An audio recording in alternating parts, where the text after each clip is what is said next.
I did really like my vagina though. Oh, So, that guy. That guy doesn't like it when you got like other animal friends. Oh, yeah, that's right. The like whatever enemy that is that's flying, he like drops on you. And this is also Ice World. He's clingy. Like, Oh no. I was gonna ask when we were talking about the Game Boy Color. What color Game Boy Color did you all have? Teal. Green. They came in like a million colors. I had Yeah, I had the a clear teal one. purple. I had the clear purple one as Oh well. no wait. I got I had the yellow. I had the yellow one and then I lost it, and I got a teal one after that. Mine Oh, was this yellow. is Rick's Mine was special yellow as ability. well. He can't slip on ice. I've been slipping on ice for a while. Oh nice. I, And is a if handy this ability. guy hits you, you lose your partner. Like oh, it's an and it takes forever to immediate- kill him. Jesus. Yeah, he's really angry. I had the yellow Game Boy Color because I got it for Christmas, and my mom told me that the only two they had at the store was pink and yellow, and she didn't think I would want pink. So And you were Snow like, Mom, time. I want any Game Boy Color. Snow yeah, time. exactly. If Oh it was no, pink, you're not going I mean, anywhere, maybe Bronny as a little, Burt. maybe as a little boy I would have cared, but like now I've got like pink controllers and shit Yeah. for my consoles. Like now I like pink, so it's like Dude, pink's a great color.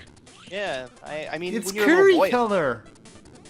No, I'm with you entirely. Like when I was 9, I would have been like, "Ew, pink," but you know, now who fucking gives a shit? Right?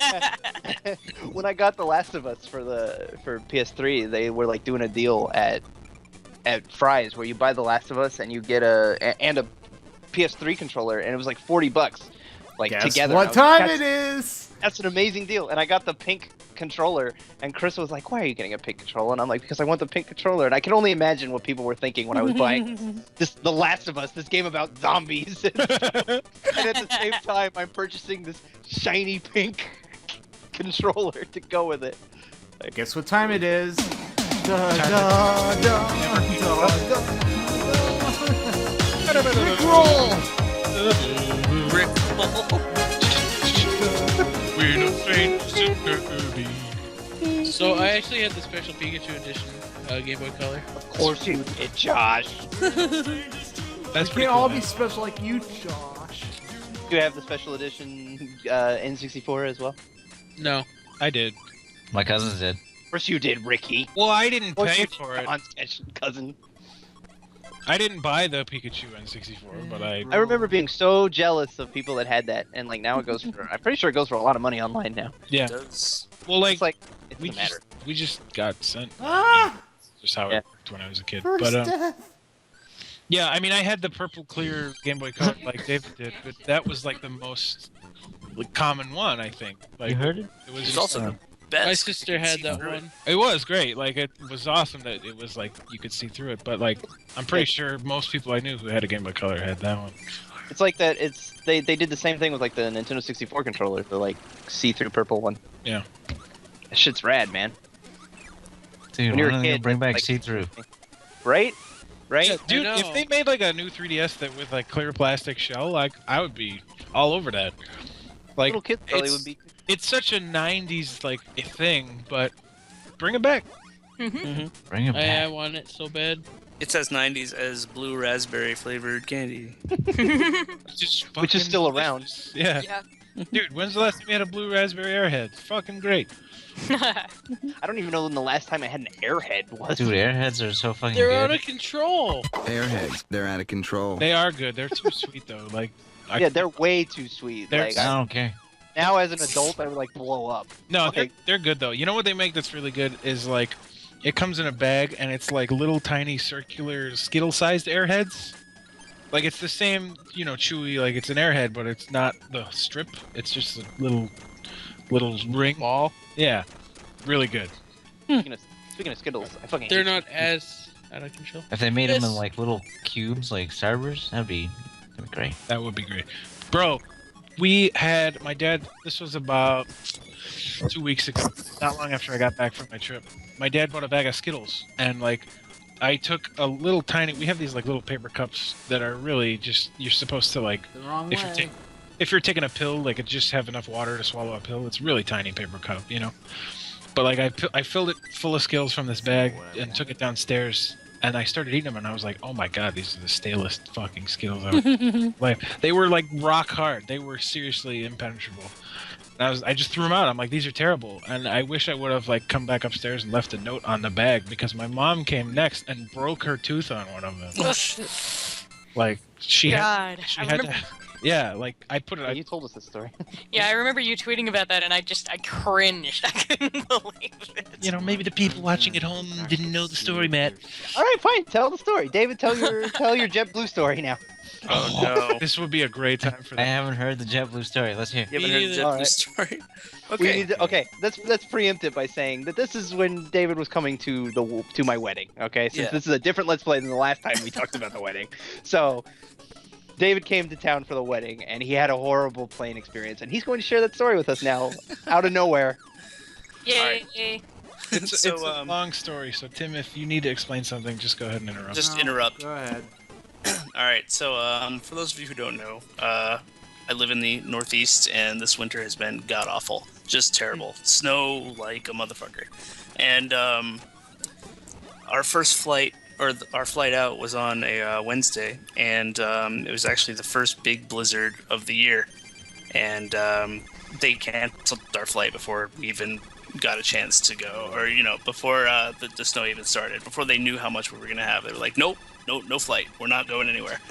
And so we were kind of bummed out. It's very unfair. Yeah, it does. Poor Mr.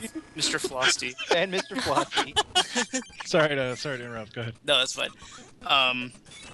So I was at work, and my girlfriend Steph texts me, and she says, "Listen, so it's about 5 o'clock now, but I'm looking on the website for the airline, and there's a flight that leaves tonight, Monday, at 8 o'clock. So we could maybe, get off work, pack really fast, go to the airport, and be out of here before the storm even hits. Should we do that? Is that nuts?" And I was like, we gotta try. Let's fucking do it. And so we booked the flight and, run home. I start throwing everything in a suitcase. She throws everything in a suitcase. We get a ride to the airport, get dropped off, get on the plane, sitting there. Everything's great. It's a full flight. A bunch of people had the same idea. And the pilot's like, "Hey, welcome. We're going to get out of here. We're going to beat this storm. First thing we're going to do is we're going to begin the de-icing process. Takes about 15 minutes. The de-icing process takes about 45 minutes. And that's all these trucks come, and they have these big hoses with all this chemical stuff in it, and there's a dude sitting in it, and they shoot the whole, I almost said ship, the whole plane, and just coat it.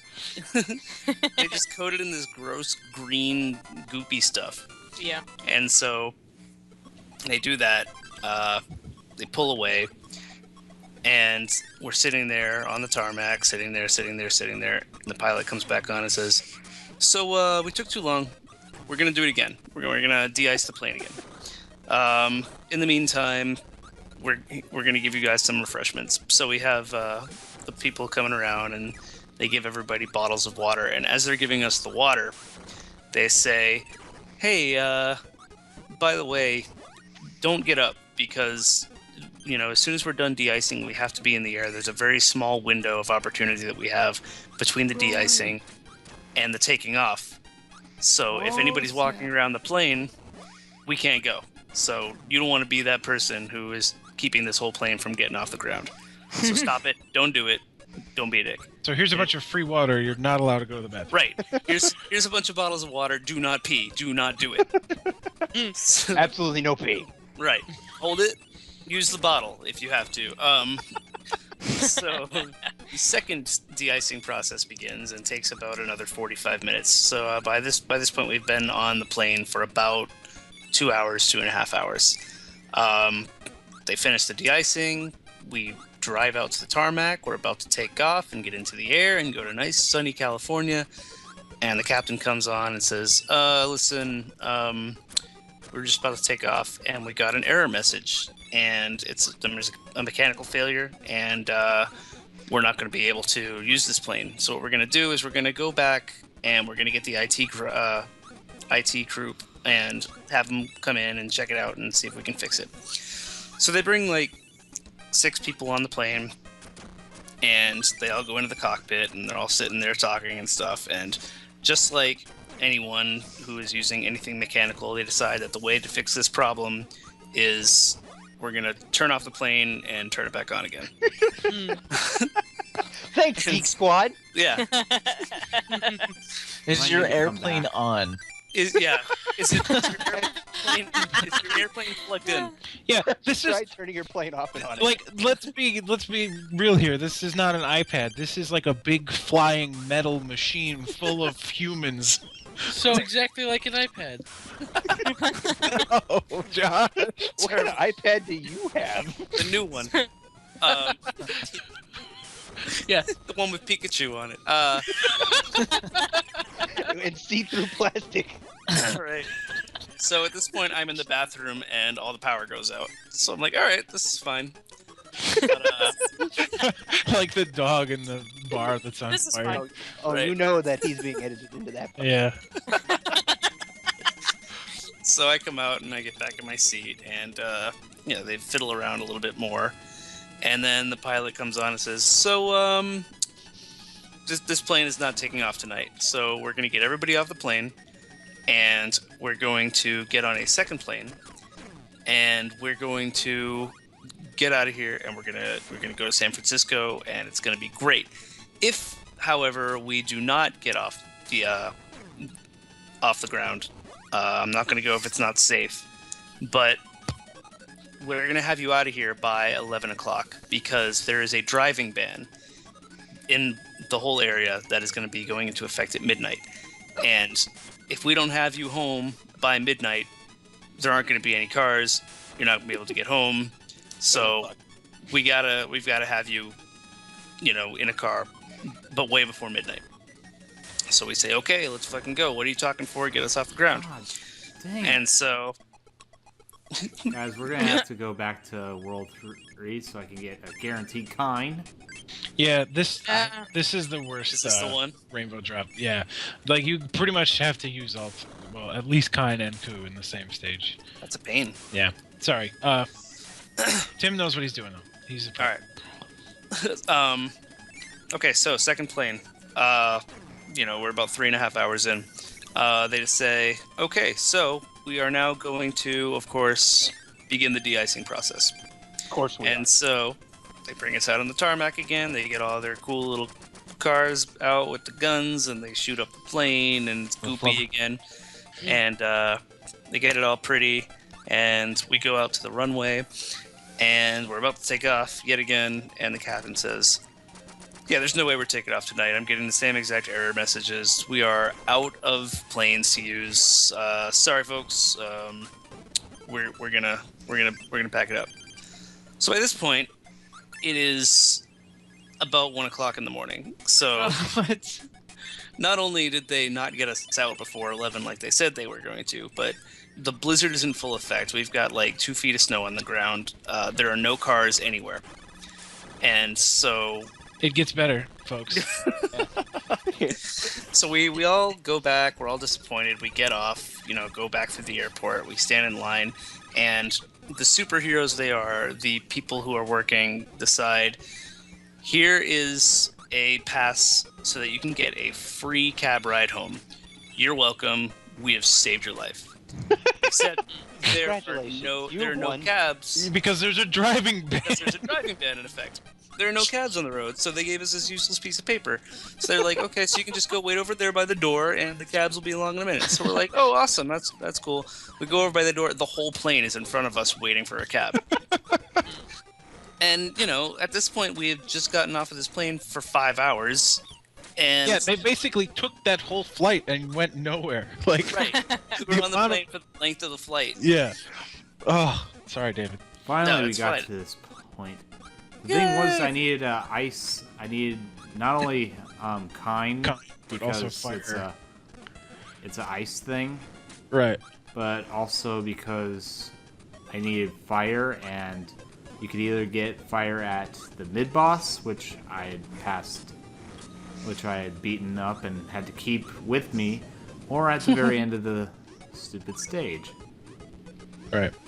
This game blows ass. I like this game a lot, but this It seems fun. Rainbow Except Drop, for this one. it's really mean. All right. So, we've got the whole plane. We're all waiting for cabs. Finally, out of the whiteout that we have outside, a cab comes stumbling by. We don't know how the hell he found his way here in the snow, but cab comes, and they load up the cab with a bunch of people because who knows how many cabs are going to come through. Let's get everybody who's going to one area on this cab and get them home. And so Cabby finds out that he's come all this way, and he's taken all these people home in the middle of a snowstorm, and he is not getting paid. And he is not happy with that. So he calls back to work, and he says, listen, don't bother sending anybody to the airport because they just have a bunch of passes and nobody's getting paid. And we find this out because the airport doesn't care at this point, and they just want us out of the airport. And other people are calling the cab companies, and they just straight up told them, we're not doing that. There's no reason for us to do that. And so an hour and a half goes by, and another cab comes. During that hour and a half, there's this lady who's walking around, and it's a lady. She's sick. She's got a toddler who's about 17 months old. Toddler is sick. Well, he's probably like 7 months. The baby. Yeah, it's either 7 or 17. It's a baby. There's a small child.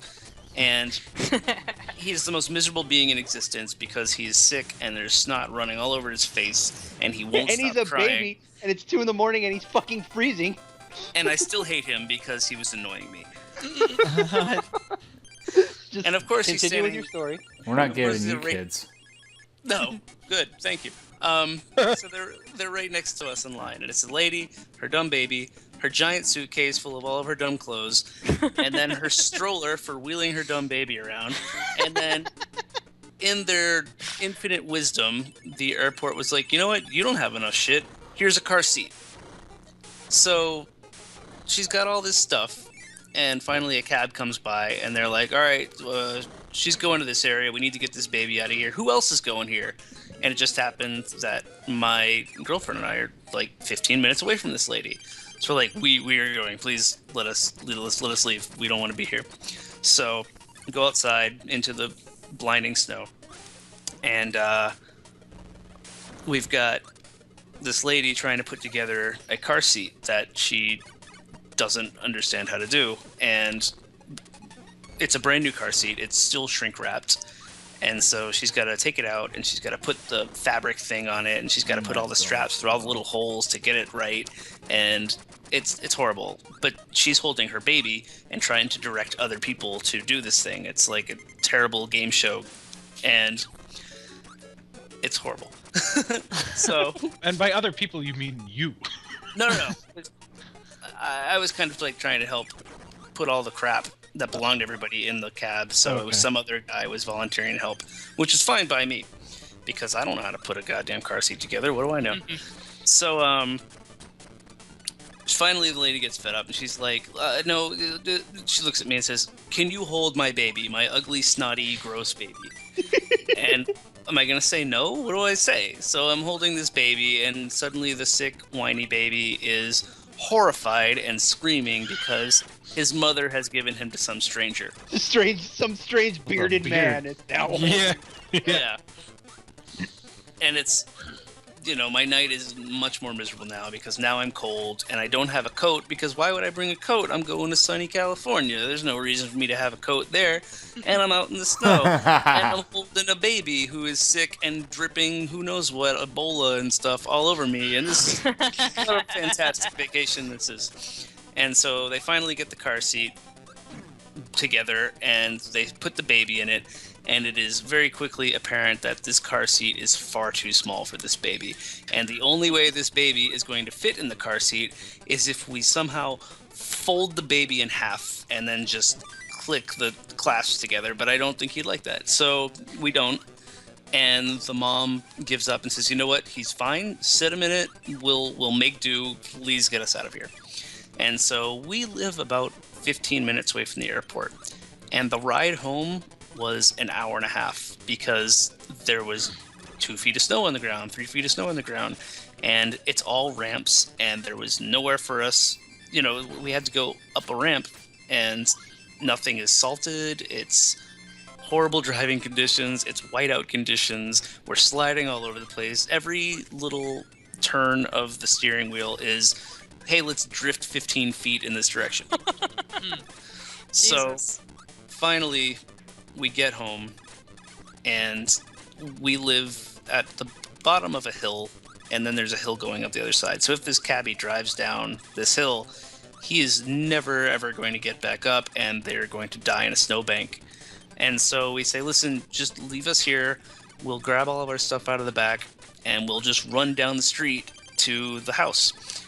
And it must have been the coldest moment in my life because, as I said, I was wearing no jacket, and the wind is blowing, and when I say blowing, it is cutting right through me. Yeah, dude, when it's that cold out, the wind is like a knife. It's fucking bitter, yeah. Speaking of knives. I know you wanted to talk about that weird enemy. Yeah, that weird ninja cutter guy, like, that is so out of place to me, I don't know. I'd still replaying this level just to beat him over and over. He's a cool mini-boss. Anyway. He's a neat little guy. He's just in the wrong game. So a 3-minute walk to the house is just the most horrifying minutes of my life. So I didn't know if I was going to make it. But moral of this story is the lady and her baby live about an hour away, and I don't know if they ever made it. I think we're going to read a news story in the spring about this cab that was uncovered in a snowbank somewhere with Bye-bye. I'm sure they made it, but it probably took them another 3 hours. Let's just assume they did. Why not? Yeah, they're fine. Be positive. But, so yeah, by the time we finally did get to California, about 3 days later, my girlfriend and I were both just sick because of this fucking baby. Yeah, Steph sounded miserable. Yeah, she was sick. Yeah, poor Steph. I felt bad for her. Yeah. I know. So there's David's JetBlue story. Yeah. I just noticed there's no sliding feature in this game. Nope. Yeah, it's it's a Game Boy game. Did you get your money back? No, of course not. Come on. He complained about it on complained. Twitter, and JetBlue actually responded. Yeah, Yeah. they responded. It was weird. At 3 in the morning, they're tweeting back at me, and I was like, oh, I was not prepared for this. So I was just What going is to talk it? shit and hope nobody noticed. just like normal. I'm not used to having an audience when I talk shit. Or did Uh-oh. Choices. But, it went over all right, I guess. I mean, we had fun, got to meet everybody. It was overall a very good experience. But it was great. Yeah, it was a terrible start. I have to sacrifice Yep, by the time we... well, at least you're safe. I think that's the most important part. Yeah. By the time we got to the, we went and saw the Golden Gate Bridge one night, and it was, it was a nice 55 degrees outside. It was gorgeous out, and I was at the foot of the bridge shivering because I had a fever, and it was awful. It got so bad that Steph, my girlfriend, was like, "Listen, you might have to tell Matt that you can't be in the wedding because you are just." You're dying right now. Yeah, that was really weird, man. It sounds like you were absolutely awful, but then next morning you were absolutely fine. I was great. I woke up and I felt awesome, and I was great all day. And then the next day I woke up again and I was sick. So that meant that Steph had to drive the whole way to LA, which sucks. But we made it. It was fun. Yeah, how was LA? LA was great. Steph's aunt that we were staying with, lives within walking distance of the Walk of Fame and Grauman's Chinese Theater and stuff. Like, it's a 5-minute walk. Wow. So it was great. It was a lot. I know my aunts live down there. Oh, yeah? Yeah. It's nice. We got to go swimming in a pool, and so I took a picture of that, and I sent it back to all of my family living here in the Northeast, and I got a lot of middle Laugh at fingers them. back. Well, you got to come back to a massive snow. How'd you go I down? did. Did you go down like 5 or what? Or down the coastline? The plan was to do the coastline because it's scenic and pretty, but when I was, sleeping for most of the trip because I didn't feel well, Steph was just like, you know what? There's no point. I'm just gonna take the short road. So Yeah, that sucks, but you got there quicker, so. yeah, exactly. Let's see if there was a rainbow drop. No, Yeah, Kirby. it's in stage 5 of this world. Okay. Thank you. No problem.